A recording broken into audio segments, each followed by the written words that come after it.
அன்பால் இணைந்த அனைத்து நல்ல உள்ளங்களுக்கும் வணக்கம் நண்பா. நாம் இந்த வீடியோவில் வந்து பார்த்திங்கன்னா கிராம உதவியாளர் வேலைவாய்ப்பு வந்து பார்த்திங்கன்னா தற்போது வந்திருக்குது. மொத்தம் வந்து பார்த்திங்கன்னா 13 மாவட்டத்துக்கு வந்து பார்த்திங்கன்னா வந்துருச்சு. இன்னும் வந்து பார்த்திங்கன்னா ஒரு சில மாவட்டத்துக்கு டே டு டே வந்து பார்த்திங்கன்னா அப்டேட் பண்ணிட்டே இருக்காங்க. காலியிடம் பொறுத்த வரைக்கும் வந்து பார்த்திங்கன்னா 105 வேகன்சி வந்துக்குது. இது மாவட்டம் வாரியாக பார்க்கும்போது நம்ம சேலம் மாவட்டத்துக்கு வந்து பார்த்திங்கன்னா இந்த வீடியோ ஃபுல்லாக பார்க்கலாம். கல்வி தகுதி பொறுத்த வரைக்கும் நீங்கள் பாஸ் ஆகிருந்தாலும் ஃபெயில் ஆகிருந்தாலும் இந்த ஜாப்க்கு வந்து பார்த்தீங்கன்னா எலிஜிபிள்னு சொல்லி கொடுத்துருக்காங்க. அதே மாதிரி இதுக்கு முன்னாடி வந்து பார்த்தீங்கன்னா 5ஆம் வகுப்பு 8ஆம் வகுப்பு இந்த மாதிரி கொடுத்துருந்தாங்க. இப்போ தற்போது வந்து பார்த்தீங்கன்னா 10ஆம் வகுப்புன்னு கொடுத்துருக்காங்க. இன்னும் ஃபியூச்சரில் வந்து பார்த்தீங்கன்னா டிகிரி இந்த மாதிரி வந்து பார்த்தீங்கன்னா கொண்டு வரதுக்கு வாய்ப்பு இருக்குது. இந்த ஜாப்க்கு பொறுத்த வரைக்கும் டிகிரி படிச்சிங்க அப்ளை பண்ணி வாங்கினீங்களா கொஞ்சம் நாளுக்கு அப்புறமேட்டுக்கு உங்களுக்கு ப்ரொமோஷன் வந்துச்சுன்னா அதில் நீங்கள் வந்து பார்த்தீங்கன்னா விஏஓ செலக்ட் ஆகிறதுக்கு வாய்ப்பு இருக்குது. இல்லை ஆர்ஐயாக வந்து பார்த்தீங்கன்னா போகிறதுக்கும் வாய்ப்பு இருக்குது. அதனால் டிகிரி படிச்சிங்க வந்து பார்த்தீங்கன்னா விண்ணப்பிக்கலாம். ஆனால் குவாலிஃபிகேஷன் 10th தான் கொடுத்துருக்காங்க. இந்த ஜாப்க்கு நீங்கள் 10th படிச்சிங்களும் வந்து பார்த்தீங்கன்னா விண்ணப்பிச்சிக்கலாம். லாஸ்ட் டேட் பொறுத்த வரைக்கும் வந்து பார்த்தீங்கன்னா 7/8/2025 இந்த தேதியில் வந்து பார்த்தீங்கன்னா முடிய போகுதுன்னு சொல்லி கொடுத்துருக்காங்க. அதுக்கு முன்னாடியே வந்து பார்த்தீங்கன்னா எல்லாருமே விண்ணப்பிச்சிருக்குன்னு சொல்லி கொடுத்துருக்காங்க. அதே மாதிரி இந்த ஜாபில் வந்து பார்த்தீங்கன்னா ஒரு சில டாக்குமெண்ட்லாம் வந்து பார்த்தீங்கன்னா நீங்கள் வாங்குற மாதிரி இருக்கும். வட்டாட்சியர்கிட்ட ஒரு சில டாக்குமெண்ட் நீங்கள் வந்து பார்த்தீங்கன்னா வாங்குற மாதிரி இருக்கும். அது என்னென்ன டாக்குமெண்ட் எப்படி வாங்குறது எல்லாமே வந்து பார்த்தீங்கன்னா இந்த வீடியோவில் கிளியராக சொல்லியிருப்பேன். இந்த வீடியோவை வந்து பார்த்தீங்கன்னா ஸ்கிப் பண்ணாமல் பாருங்கள். அதே மாதிரி விண்ணப்பப்படி வந்து பார்த்தீங்கன்னா எப்படி பிழையின்றி நம்ம விண்ணப்பிக்கிறது எல்லாமே வந்து பார்த்தீங்கன்னா A to Z வரைக்கும் வந்து பார்த்தீங்கன்னா சொல்லியிருக்கேன். இது வரைக்கும் சப்ஸ்கிரைப் பண்ணலாம், சப்ஸ்கிரைப் பண்ணிட்டு பாங்க. இப்போ வாங்க போகலாம். நாம் வந்து பார்த்திங்கன்னா ஃபஸ்ட்டு அப்ளிகேஷன் ஃபார்ம் பார்த்துடலாம். அதுக்கு மேலே வந்து பார்த்திங்கன்னா நோட்டிஃபிகேஷன் வந்து பார்த்திங்கன்னா கிராம வயசாக வந்து பார்த்திங்கன்னா கொடுத்துருக்காங்க. எல்லாமே வந்து பார்த்திங்கன்னா உங்களுக்கு சொல்கிறேன். வருவாய் மற்றும் பேரிடர் மேலாண்மை துறையில் வந்து பார்த்திங்கன்னா சேலம் மாவட்டம் கிராம உதவியாளர் பதவிக்கான விண்ணப்பம் சொல்லி கொடுத்துருக்காங்க. வட்டத்தின் பெயர் நீங்கள் எந்த கிராமத்துக்கு வந்து பார்த்திங்கன்னா விண்ணப்பிக்கிறீங்களோ அந்த கிராமத்தோடைய வட்டம் எங்கே இருக்குதோ அந்த தாலுகா ஆஃபீஸோட பேர் எழுதிங்க. அடுத்து வந்து பார்த்திங்கன்னா உங்களுடைய பாஸ்போர்ட் சைஸ் ஃபோட்டோ வந்து பார்த்திங்கன்னா ஒட்ட சொல்லியிருக்காங்க. அந்த பாஸ்போர்ட் சைஸ் ஃபோட்டோ மேலே நீங்கள் கிராஸாக வந்து பார்த்திங்கன்னா உங்களுடைய கையெழுத்து போடணும்னு வந்து பார்த்திங்கன்னா சொல்லி கொடுத்துருக்காங்க. அடுத்து உங்களுடைய டீட்டெயில்ஸ் வந்து பார்த்தீங்கன்னா கேட்டிருக்காங்க. என்னன்னு பார்த்தீங்கன்னா உங்களுடைய பேர் வந்து பார்த்தீங்கன்னா ஆங்கிலத்தில் வந்து பார்த்தீங்கன்னா கேட்டிருக்காங்க. கேபிட்டல் லெட்டரில் எழுதுங்க, ஜாயின்ட் லெட்டரில் வந்து பார்த்தீங்கன்னா எழுதாதீங்க. அதே மாதிரி வந்து பார்த்தீங்கன்னா உங்களுடைய பேர் வந்து பார்த்தீங்கன்னா தமிழ்லையும் கேட்டிருக்காங்க. அது நீங்கள் வந்து பார்த்தீங்கன்னா எழுதுருங்க. அடுத்து விண்ணப்பத்தாரின் தந்தை கணவர் பேர் வந்து பார்த்தீங்கன்னா கேட்டிருக்காங்க. அது நீங்கள் வந்து பார்த்தீங்கன்னா எழுதுருங்க. தொடர்பு முகவரி பொறுத்த வரைக்கும் வந்து பார்த்தீங்கன்னா லெட்ரு வந்து பார்த்தீங்கன்னா அவங்க அனுப்புனாங்களா உங்களுடைய வீட்டுக்கு வரக்கூடியதாக நீங்கள் வந்து பார்த்தீங்கன்னா கொடுத்துங்க. பின்கோடும் கேட்டிருக்காங்க. பின்கோடு தான் வந்து பார்த்தீங்கன்னா ரொம்ப ரொம்ப முக்கியம். அதே மாதிரி பாலினம் நீங்கள் ஆணா பெண்ணாங்கிறது கேட்டிருக்காங்க. தேசியம் என்னங்கிறது வந்து பார்த்தீங்கன்னா கேட்டிருக்காங்க. மதம் என்னங்கிறது கேட்டிருக்காங்க. வகுப்பு நீங்கள் என்ன கம்யூனிட்டி சார்ந்தவங்கன்னு வந்து பார்த்தீங்கன்னா கேட்டிருக்காங்க. அதையும் எழுதுருங்க. பிறந்த தேதி உங்களுடைய டேட் ஆஃப் பர்த் வந்து பார்த்தீங்கன்னா பிறப்பு சான்றிதழ் அல்லது வந்து பார்த்தீங்கன்னா டிசியில் இருக்கிற மாதிரி நீங்கள் வந்து பார்த்தீங்கன்னா எழுதுருங்க.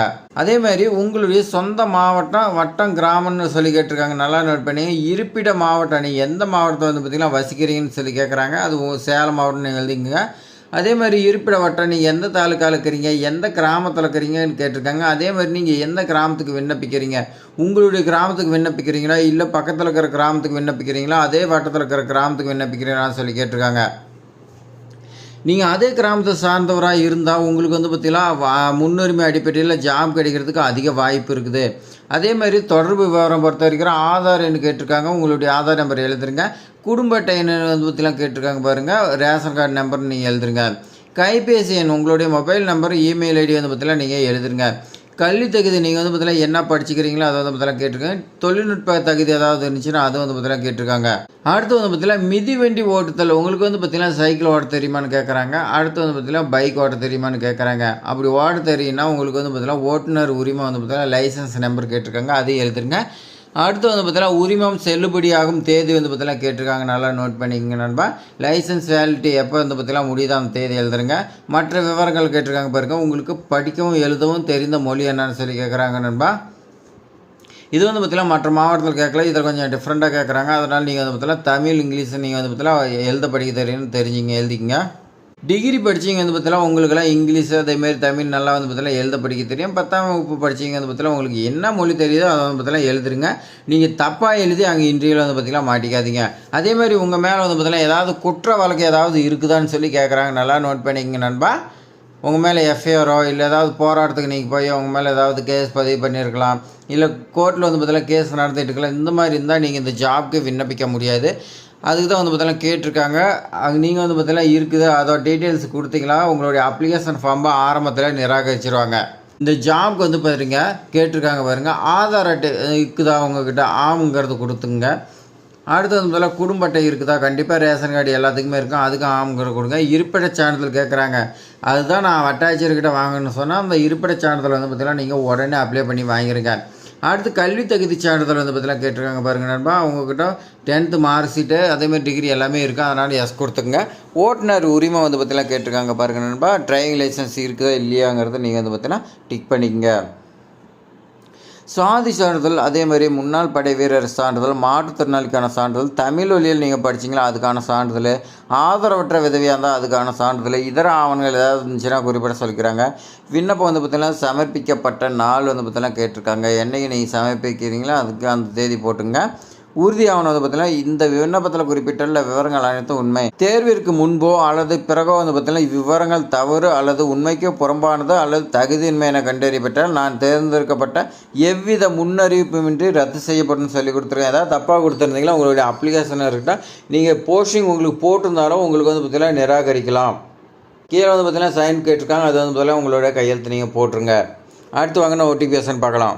வீடியோ வந்து பார்த்திங்கன்னா லென்த்தாக போகிற மாதிரி இருக்குது, அதனால் நான் வந்து பார்த்திங்கன்னா ஷார்ட்டாக முடிச்சுக்கிறேன் சீக்கிரமாகவே. நோட்டிஃபிகேஷன் பொறுத்த வரைக்கும் வந்து பார்த்திங்கன்னா வட்டம் வாரியாக வந்து பார்த்திங்கன்னா உங்களுக்கு கொடுத்துருக்காங்க. இதில் வந்து பார்த்திங்கன்னா வட்டாட்சியர் அலுவலகம் எங்கன்னு பார்த்திங்கன்னா ஓம்பலூர், சேலம் இந்த 2 இதுலையும் கொடுத்துருக்காங்க பாருங்கள். காலியாக உள்ள கிராமம்.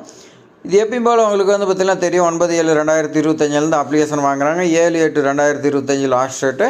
உங்களுக்கு வந்து பார்த்தீங்கன்னா தமிழ் எழுத படிக்க தெரியுமாங்கிறது 8/9 வைக்கிறாங்க. அடுத்து வந்து பார்த்தீங்கன்னா இந்த தேதி எப்போ வேணாலும் மாறலாம்னு சொல்லி கொடுத்துருக்காங்க. இன்டர்வியூ உங்களுக்கு 6/10 நடைபெறும்னு சொல்லி கொடுத்துருக்கேன். சம்பளம் 11,100 30,100 வரைக்கும் எனக்கு சொல்லி கொடுத்துருக்காங்க. இதில் வந்து பார்த்தீங்கன்னா கிராமத்தின் பெயர் வந்து பார்த்தீங்கன்னா கொடுத்துருக்காங்க பாருங்கள். உங்களுடைய கிராமம் என்னங்கிறத நீங்கள் வந்து பார்த்தீங்கன்னா பார்த்து நீங்கள் அதுக்கு தகுந்த மாதிரி விண்ணப்பிச்சிக்கலாம். இனச்சுழற்சி வந்து பார்த்தீங்கன்னா உங்களுக்கு கொடுத்துருக்காங்க நண்பா. அதனால் நீங்கள் வந்து பார்த்தீங்கன்னா பயப்பட தேவையில்லை. எந்த கிராமத்துக்கு எந்த முன்னுரிமை அடிப்படையில் நீங்கள் வந்து பார்த்தீங்கன்னா விண்ணப்பிக்கணும் எல்லாமே கொடுத்துருக்காங்க. வயதும் வந்து பார்த்தீங்கன்னா உங்களுக்கு எல்லாமே கொடுத்துருக்காங்க, நீங்கள் செக் பண்ணிங்க. அடுத்து வந்து பார்த்தீங்கன்னா காடியாம்பட்டி வட்டம்னு சொல்லி வந்து பார்த்தீங்கன்னா கொடுத்துருக்காங்க பாருங்கள் நண்பா. உங்களுக்கு வட்டம் வாரியாக கிராம வயசாக வந்து பார்த்தீங்கன்னா ஃபுல்லாக கொடுத்துருக்காங்க. இதில் நல்லா நோட் பண்ணிங்க நண்பா. கொடுத்துருக்காங்க சேலம் வெஸ்ட்டு, வாழப்பாடி, சங்ககிரி, எடப்பாடி, மேட்டூர் இந்த தாலுக்காலாம் வந்து பார்த்திங்கன்னா இந்த நோட்டிஃபிகேஷன் கிளிக் பண்ணிங்களா உங்களுக்கு வரும். அடுத்து ஓம்பலூர், காடியாம்பட்டி, ஆத்தூர், கங்கவெளி, தலைவாசல், பெத்தநாயக்கம்பள்ளி தாலுக்கா. இதில் வந்து பார்த்திங்கன்னா உங்களுக்கு வேகன்சி வந்து பார்த்தீங்கன்னா இன்க்ரீஸ் பண்ணிக்கிறாங்க. அதுக்கான டீட்டெயில்ஸ் இதில் வந்து பார்த்திங்கன்னா கொடுத்துருக்காங்க தலைவாசலில். இதை நீங்கள் கிளிக் பண்ணி நீங்கள் தெரிஞ்சுக்கலாம். அடுத்து அப்ளிகேஷன் ஃபார்ம்னு வந்து பார்த்திங்கன்னா இருக்குது. கிளிக் பண்ணிக்கலாம். உங்களுக்கு வந்து பார்த்திங்கன்னா அப்ளிகேஷன் ஃபார்மு டவுன்லோட் ஆகும். அது வந்து பார்த்திங்கன்னா நீங்கள் பிரிண்ட் எடுத்து நான் சொன்ன மாதிரி வந்து பார்த்திங்கன்னா நீங்கள் பூர்த்தி செஞ்சு இருப்பிட சான்றிதழ் நீங்கள் வாங்கிக்கலாம். அதே மாதிரி வந்து பார்த்திங்கன்னா உங்களுக்கு டேட்லாம் வந்து பார்த்திங்கன்னா பாருங்கள் கொடுத்துருக்காங்க. நாம் வந்து பார்த்திங்கன்னா தினைக்கும் 8:30 மணிக்கு இரவு 8:30 மணிக்கு வந்து பார்த்திங்கன்னா வீடியோ வரும்னு சொல்லியிருந்தோம். ஒரு சில காரணத்தினால வந்து பார்த்திங்கன்னா போட முடியல. அது வந்து பார்த்திங்கன்னா நம்மளுடைய சப்ஸ்கிரைபர் எல்லாத்துக்குமே வந்து பார்த்திங்கன்னா மன்னிப்பு கேட்டுக்கிறேன். இனி வந்து பார்த்திங்கன்னா முடிஞ்ச வரைக்கும் நான் வந்து பார்த்திங்கன்னா டெய்லியும் ஒரு வீடியோ போடுறேன். 13 மாவட்டம் வந்துருச்சு. இன்னும் வந்து பார்த்திங்கன்னா உங்களுடைய மாவட்டம் எல்லாமே வரும். எல்லாமே நீங்கள் வந்து பார்த்திங்கன்னா முன்னாடியே தெரிஞ்சு வச்சிங்க. டக்குன்னு வந்த உடனே நீங்கள் வந்து பார்த்திங்கன்னா எல்லாமே விண்ணப்பிச்சிருப்பீங்க. அதே மாதிரி வந்து பார்த்திங்கன்னா இருப்பிட சான்றிதழ், விதவை சான்றிதழ் இதெல்லாம் வந்து பார்த்திங்கன்னா நீங்கள் எல்லா மாவட்டத்தில் இருக்கிறீங்களோ வாங்கி வைங்க. உங்களுடைய மாவட்டத்துக்கு கேட்டாங்களோ டக்குன்னு விண்ணப்பிச்சிருங்க. லாஸ்ட் டைமில் நீங்கள் விண்ணப்பிச்சு அது வந்து பார்த்திங்கன்னா கிடைக்கலாம், அந்த ஜாப் விண்ணப்பிக்க முடியாத போயிடும். இது மாதிரி பயனுள்ள தகவலாம் வந்து பார்த்திங்கன்னா தொடர்ந்து நம்ம சேனலில் வந்து பார்த்திங்கன்னா நீங்கள் பார்ப்பதற்கு சப்ஸ்கிரைப் பண்ணி வைங்க. உங்கள் ஃப்ரெண்ட்ஸுக்கு எல்லாத்துக்குமே ஷேர் பண்ணி விடுங்க. அதேமாதிரி லைக் பண்ணுங்கள். நீங்கள் பண்ணக்கூடிய லைக் தான் வந்து பார்த்திங்கன்னா அடுத்தடுத்து என்னை மோட்டிவேட் பண்ணோம். மறக்காமல் சப்ஸ்கிரைப் பண்ணுங்கள். தேங்க்ஸ் ஃபார் வாட்சிங்.